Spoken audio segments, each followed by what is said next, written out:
कैसे हैं आप सब। आशा करती हूँ आप सब अच्छे होंगे और अच्छे से पढ़ाई कर रहे होंगे। आपको पता है आपका एग्ज़ाम कब है? कब है भाई, पता होगा ना। तो तैयारी भी वैसे ही करनी है, बिल्कुल इग्नोर नहीं करना है। ये नहीं सोचना है कि ये वाला पार्ट जो है आज नहीं पढ़ेंगे, ये कल पढ़ेंगे। कल पे कुछ भी नहीं छोड़ना है, कल कुछ नया रिवीजन करना है। ओके, समझ में आ रहा है ना? नहीं समझ में आ रहा है तो मुझे कमेंट कर सकते हो, व्हाट्सएप कर सकते हो, टेलीग्राम पे कांटेक्ट कर सकते हो। ओके, देखिए मेरा जो एक उद्देश्य है वो ये है कि हमारे साथ जुड़कर अनेकों अभ्यर्थी एग्जाम को क्वालिफाई करें, और इसी के लिए मैं इतनी मेहनत करती हूँ, आप सोच भी नहीं सकते हैं कि मैं कितनी मेहनत करती हूँ। यदि आप ये प्रूफ देखना चाहते हैं कि मैम कितनी मेहनत करके हमें पढ़ा रही हैं, तो आप लोग मेहनत करिए। मैं जल्द ही आप लोगों के सामने एक ऐसा वीडियो ला रही हूँ जिसमें मैं दिखाऊंगी कि मैं कैसे आप लोगों के लिए वीडियो बनाती हूँ। ओके, तो चलिए, ये तो रहा हमारा। आप लोग अच्छे से तैयारी करिए, ठीक है, और आप अपनी मेहनत का प्रमाण दीजिए लोगों के सामने कि देखिए हम इतनी मेहनत कर सकते हैं, हम कोई आलसी नहीं है, हम कायर नहीं है, हम कर सकते हैं और हमने करके दिखाया है। ओके, इतना काफ़ी है मोटिवेशन के लिए। आप लोग तो दिन भर मोटिवेशन चाहते हैं। मोटिवेशन के लिए एक ही शब्द बहुत है, वो है ये कि जिस दिन मेरा रिजल्ट आएगा उस दिन लोग पूछेंगे क्या रहा भाई, क्या रहा तुम्हारे रिजल्ट का, मैं क्या बताऊंगा। इसलिए आज अभी बुक उठाइए और निकल पड़िए अपने सफ़र के लिए। मंजिल आपका इंतज़ार कर रही है। तो चलिए फ्रेंड, मंजिल तो आपका इंतजार कर रही है। आपको पता है कि मैं आप सभी के लिए आज मैं कम्युनिकेशन के प्रश्न लेकर आई हूँ, जिसको हम कहते हैं संचार संप्रेषण। ऐसे प्रश्न लेकर आई हूँ जहाँ से आपके प्रश्न बन सकते हैं और आपको इन्हीं के जैसे प्रश्न को तैयार करना है, ठीक है। तो चलिए, लेकिन लाइक करना मत भूलिएगा भाई। 100 लोग देखते हैं, 100 लोग में ये 25 लोग क्यों लाइक करते हैं और ये 75 लोग क्या करते रहते हैं? 75% भाई, क्या मेरी दुश्मनी है क्या आपसे, या आपकी मेरी दुश्मनी है? कोई नहीं है ना। तो फिर लाइक करने में क्या जाता है? लाइक करो, शेयर करो, चैनल को सब्सक्राइब करो, कमेंट करो, है ना। तो भाई कुछ ना करो, पढ़ाई करो, रिजल्ट लाओ, एग्जाम को क्लियर करो, ठीक है। चलो खुश बढ़ते हैं अपने पहले प्रश्न की तरफ। देखते हैं क्या है हमारा पहला प्रश्न। पहला प्रश्न जो है मित्रों हमारा वो है कि जब संचार इच्छानुरूप किया जाता है तो इसका अभिप्राय क्या है। आप अपनी इच्छा अनुसार जो है कम्युनिकेशन कर रहे हैं किसी से। कोई आपसे बात करना चाहता है, आप बात नहीं करते हैं। कोई कॉल कर रहा है, आप रिसीव नहीं करते हैं। कोई आपको बुला रहा है, आप जवाब नहीं देते हैं। तो इसको क्या कहेंगे? इस कम्युनिकेशन को क्या कहेंगे भाई? इसको हम कहेंगे प्रेषक संदेश प्राप्तकर्ता के व्यवहार को इच्छानुरूप प्रभावित करना चाहता है। इच्छानुरूप, ठीक है, इच्छानुरूप प्रभावित करना चाहता है। चलो, समझ में आए तो बताना, ना समझ में आए तो बताना, ठीक है। क्योंकि आप बताएंगे तभी हमें पता चलेगा कि हाँ जो मैं बता रही हूँ आपकी समझ में आ रहा है। नहीं आ रहा है तो बेझिझक बताइए, जिससे मैं और क्वालिटी चेंज कर सकूं और आपकी समझ में जो आए वो उस तरीके से समझाऊं, ठीक है। क्योंकि अगर आप पढ़ाने वाले से झिझक करेंगे, शर्माएंगे, बताएंगे नहीं तो उसको कैसे पता चलेगा, है ना। तो सफलता के लिए सबसे पहले आपको छोड़ना पड़ेगा शर्म, कि मैं यदि कमेंट करूंगा तो लोग देखेंगे। इस चीज़ को अगर आप नहीं छोड़ेंगे तो निश्चित आप असफल होंगे। निम्नलिखित में से संचार किसके हस्तांतरण और समझने के संदर्भ में होता है? विचार, अवधारणाएं, अर्थ या शब्द? प्रश्न नंबर 2 बहुत ही अच्छा है। आप अर्थों को समझेंगे, विचारों को नहीं, अवधारणाओं को नहीं, शब्दों के नहीं, अर्थ समझेंगे। मैं इशारा करती हूँ, आपको एक उंगली दिखाती हूँ, आप क्या समझेंगे? मैं आपसे इस तरीके से कहूँ तो आप क्या समझेंगे? अर्थ समझेंगे, है ना। कोई अवधारणा नहीं, कोई विचार नहीं, कोई शब्द नहीं। करेक्ट। चलिए आगे बढ़ते हैं। प्रश्न नंबर 3, हमें आसानी से प्रत्येक यूनिट को समझ लेना है और आपको पता है कि मैंने सभी यूनिट को इसी टाइप से तैयार कराया है। आप जाके प्लेलिस्ट में देख लीजिएगा। प्रश्न नंबर 3, निम्नलिखित में से किसको संचार का संदर्भ कहा जा सकता है? संदर्भ कहा जा सकता है, संदर्भ कहा जा सकता है किसको? प्रश्न नंबर 3 करेक्ट आंसर। एक ट्रिक मेरा है, उसको याद रखना मित्रों। देखिए 99% ये ट्रिक आपके काम आएगी, ठीक है, और 1% ये गलत हो सकती है। तो गलत गलत है, सही सही है। तो अपना भी दिमाग लगा लेना। लेकिन मैंने जहाँ तक एक्सपीरियंस किया है और आप लोगों ने भी इस चीज़ को फॉलो किया होगा, जो लोग हमारे साथ कंटिन्यू 1-2 साल से जुड़े हैं वो लोग जानते होंगे कि हाँ, बातचीत के लिए भौतिक और मनोवैज्ञानिक वातावरण सबसे बड़ा वाला जो होगा ऑप्शन वो करेक्ट होता है कहीं ना कहीं। प्रश्न नंबर 4, जहाँ सब बराबर हैं वहाँ कन्फ्यूजन है, जहाँ सबसे बड़ा है उसको आप जरूर टिक करिएगा। जब आपको प्रश्न का आंसर नहीं आ रहा है, तुक्का लगाने के लिए सबसे बड़ा वाला जो ऑप्शन है उसको चुनिएगा। निम्नलिखित में से कौन सा वर्लो के संचार का रैखिक मॉडल है? तो प्रश्न number 4 correct answer MSCR, SMCR, SMS नहीं, क्या कहा जाता है यार, नहीं तो दिमाग से उतर गया है। SMCR,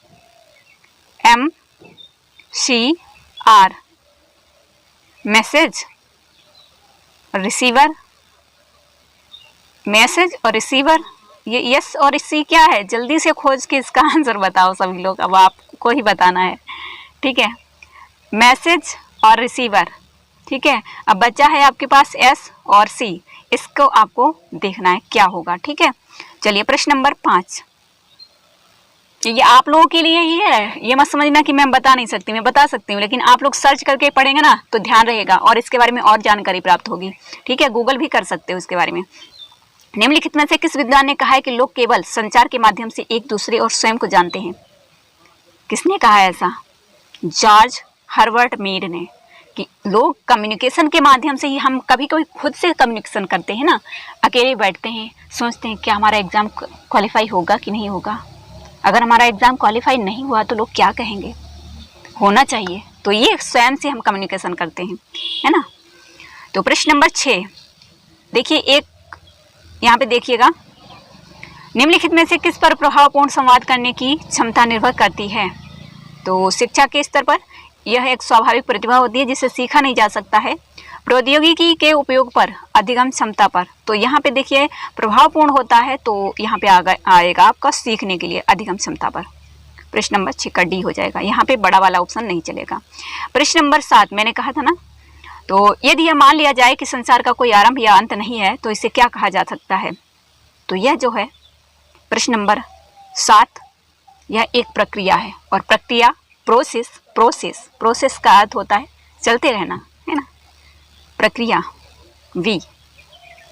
प्रश्न नंबर 8 प्रश्न देखेंगे, निम्नलिखित में से संचार के आवश्यक घटक कौन से हैं? स्रोत, संदेश, हस्तक्षेप, चैनल, प्राप्तकर्ता, प्रतिक्रिया और संदर्भ। इसी में वो वाला क्वेश्चन छिपा हुआ है यहाँ पे, ठीक है। तो चलिए आगे बढ़ते हैं। प्रश्न नंबर 9, निम्नलिखित में से कौन सा लक्षण मुख्यतः पारस्परिक संचार के संदर्भ में लागू होता है? पारस्परिक, अपरिवर्तनीय। प्रश्न नंबर 10, क्या देख सकते हो PYMCQs है, क्या दो तरफा संचार प्रभावपूर्ण होता है? तो सदैव होता है दो तरफा। आप भाई हमें कमेंट करके बताओगे तो मुझे अच्छा लगेगा और पता चलेगा हाँ कि आपको क्लास पसंद आ रही है ना। और आपके इस टाइप की और भी वीडियो चाहते हैं और नहीं करेंगे तो फिर थोड़े दिन बाद में बंद कर दूंगी, है ना। एक संदेश को किन परिस्थितियों में प्रभावी समझा जा सकता है? भाई एक चीज़ यहाँ पे मैंने कहा मैं बंद कर दूंगी, आप बताइए। आप किसी को बार बार कॉल कर रहे हैं, फिर आप 10 बार करेंगे, 20 बार करेंगे, इससे ज़्यादा नहीं, बंद कर देंगे, क्योंकि आपको उधर से कोई जवाब नहीं मिल रहा है। आप किसी को पत्र लिख रहे हैं, आपने अनलिमिटेड पत्र लिखे हैं, बहुत ज़्यादा पत्र लिखे, लेकिन उधर से कोई जवाब ही नहीं आ रहा है, तो आप क्या करेंगे? बंद कर देंगे। तो ऐसे में क्लास बनाऊंगी, अनलिमिटेड बनाती रहूँगी, आप लोग मुझे कमेंट करना नहीं करेंगे तो मैं सोचूंगी कि आप लोगों को इनकी क्लासेस की ज़रूरत ही नहीं है, तो मैं क्या करूँगी? बंद कर दूँगी। फिर बंद नहीं कर दूँगी, फिर मैं ब्लॉग बनाना स्टार्ट करूँगी, क्योंकि अधिकतर लोग जो हैं ब्लॉग पसंद करते हैं। कढ़ाई लाई हूँ, चिमटा लाई हूँ, फुकनी लाई हूँ, है ना। तो ये चीज़ें, आज मेकअप लाई हूँ, लेकिन मैं तो ना ही मेकअप लाती हूँ, है ना, मैं मेकअप तो लाती नहीं हूँ। तो ये चीज़ है, लेकिन चलिए कोई नहीं। फिलहाल कुछ लोग कहेंगे मैम बोलती बहुत ज़्यादा है, ये रियलिटी है ना, वो बोलना ज़रूरी होता है। एक संदेश को किन परिस्थितियों में प्रभावी समझा जा सकता है? सी, प्राप्तकर्ता द्वारा समझना और वांछित प्रतिक्रिया देना। करेक्ट है ना, प्राप्तकर्ता द्वारा समझना और वांछित, आवश्यक है प्रतिक्रिया देना, है ना। आप फीडबैक नहीं देंगे तो कैसे पता चलेगा? कमेंट नहीं लिखेंगे तो कैसे पता चलेगा? प्रभावी तभी होगा। प्रश्न नंबर 12, निम्न में से ऐसे ही प्रश्न आएंगे, आप देख लीजिएगा, ठीक है। निम्न में से कौन सा कथन दूसरों के साथ संवाद स्थापित करने की कला को सीखने के लिए सबसे महत्वपूर्ण कहा जा सकता है? सी, जहां पर संबंधों को प्रतिफल देने वाला या लाभप्रद बनाया जा सके। डी नहीं होगा इसमें उपरोक्त सभी। प्रश्न नंबर 13, प्रश्न नंबर 13 देखिए, निम्न में से किस शब्द का प्रयोग संचार प्रक्रिया के दौरान संदेश को प्रतीकात्मक रूप में परिवर्तित किए जाने के लिए किया जाना चाहिए? तो करेक्ट आंसर क्या होगा? कोट लेखन, इनकोडिंग। समझ में ना आए तो बता देना, मैं समझा दूंगी फिर से। एक व्यक्ति जब स्वयं को वर्णित करता है तो उसे कहा जाता है स्वयं, जैसे अभी मैंने कहा था, आप सोचते हैं मन में कि मेरा एग्जाम क्वालिफाई होगा या नहीं, तो ये क्या होगा? सेल्फ कॉन्सेप्ट, अवधारणा, स्व अवधारणा होगा। प्रश्न नंबर 15 है, निम्नलिखित में से कौन सा शब्द दो लोगों के बीच में भेजना और प्राप्त करने के लिए प्रयुक्त होता है? द्विव्यक्ति संबंध, संवाद, ठीक है। प्रश्न नंबर 16 है कि निम्नलिखित में से कौन सा प्रभावी, देखिए हर जगह प्रभावी संचार का मूल तत्व है प्रतिपुष्ट, फीडबैक देना, है ना। प्रश्न नंबर 17, जो लोग अपनी भावनाओं की अभिव्यक्ति सरलता, स्पष्टता से, उन्मुक्त भाव से करते हैं, उनके लिए निम्नलिखित में से कौन से शब्द का प्रयोग किया जा सकता है? तो स्वीकारात्मक। असभ्य कैसे होगा? आक्रामक कैसे होगा? अविवेकी नहीं होगा, सकारात्मक होगा। प्रश्न नंबर 18 है हमारा मित्रों, निम्नलिखित में से कौन सा कथन निम्न संदर्भ संस्कृत के बारे में सबसे उपयुक्त है? तो ये बी ऑप्शन हो जाएगा, अधिकतर जानकारी को स्पष्ट रूप से मौखिक संदेश में कहा जाता है। प्रश्न नंबर 19 है, उच्च संस्कृति के बारे में सबसे उपयुक्त जो होगा वो क्या होगा? चलिए करेक्ट आंसर देखते हैं। अधिकतर संदेश अनकहा हो सकता है, अधिकतर संदेश अनकहा हो सकता है ना, जैसे जो कहा ही ना जाए, है ना। जैसे ये हमारे ही पास आते हैं, कोई 10-15 लोग कमेंट कर देते हैं, बाकी लोग क्लासेस देखते हैं, 300 लोग, 500 लोग देखते हैं, 1000 लोग देखते हैं, लेकिन कमेंट नहीं करते हैं। चलिए फिलहाल कोई बात नहीं, जो जबरदस्ती तो है नहीं। निम्नलिखित में से कौन से मूलभूत तत्व को एक अच्छा संदेश वाहक अपने दर्शकों या श्रोतागण तक पहुंचाता है? तो प्रचुर मात्रा में जानकारी।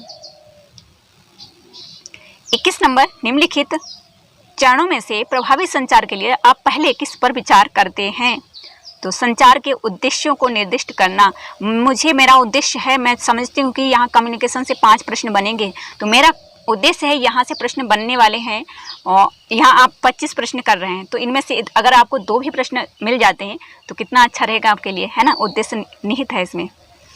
22 नंबर प्रश्न हमारा है, व्यक्तियों द्वारा अन्य लोगों के साथ संवाद करने के लिए कौन से प्राथमिक चैनलों का प्रयोग किया जाता है? दृष्टि और ध्वनि का। 23 नंबर प्रश्न है हमारा, निम्नलिखित में से संकेतीकरण किसके लिए महत्वपूर्ण है? तो संदेश उत्पत्ति करने के लिए। 24 नंबर प्रश्न है, किसी भी प्रकार के संचार को प्रभावी तक माना जाएगा यदि वह जिस अर्थ में प्रेषक द्वारा सोचा जाए वैसा ही प्राप्तकर्ता तक पहुंचता है। कुछ लोगों को हमारी बातें बुरी लगेंगी, कुछ लोगों को सही लगेंगी, है ना, क्योंकि ये समझ पर डिपेंड करता है कि जैसा मैंने बोला वैसा ही वो लोग समझें, है ना। निम्नलिखित में से कौन से 3 घटक मानव संचार प्रक्रिया का भाग हैं? संदेश, शोर और प्रतिक्रिया। संदेश और शोर, नॉइस और प्रतिक्रिया, फीडबैक, है ना। तो ये थे आज के हमारे 25 प्रश्न। उम्मीद करती हूँ आप सभी को पसंद आए होंगे। यदि पसंद आए तो प्लीज़ लाइक, शेयर, सब्सक्राइब करना मत भूलिएगा, और हाँ, कमेंट करना मत भूलिएगा। थंब ही लगा दिया करो, एक फूल ही भेज दिया करो अगर आपको ये प्रश्न फूल जैसे लगे तो, है ना। चलिए फिलहाल खुश रहिए, मस्त रहिए ज़िंदगी में और आगे बढ़ते रहिए unlimited. Okay, all the best.